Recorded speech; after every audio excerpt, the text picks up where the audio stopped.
sa kasama niya. Tapos ni Bes, yung Karen tinutukoy niya. Yung Karen na nagpapanggap ng kapatid ko, Marco, malaki ang galit sa akin ang dalawang yun. Kaya sigurado ako pinlano nila to. Kaya niyo po, magsasagawa kami ng investigation. Alamin namin kung may ibang kasabot sa Tony Mendoza. Punta na natin.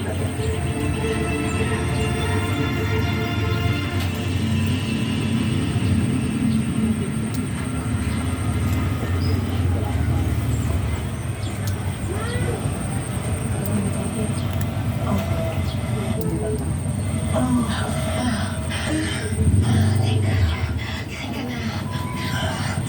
Si Marco, umuwi ng sulit, pero babalik rin agad. Wala ng mga damit.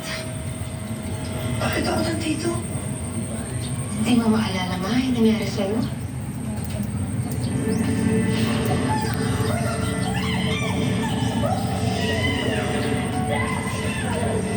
Mamaya, kwento ka na lang.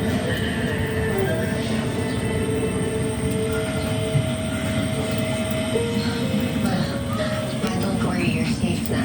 Wala naman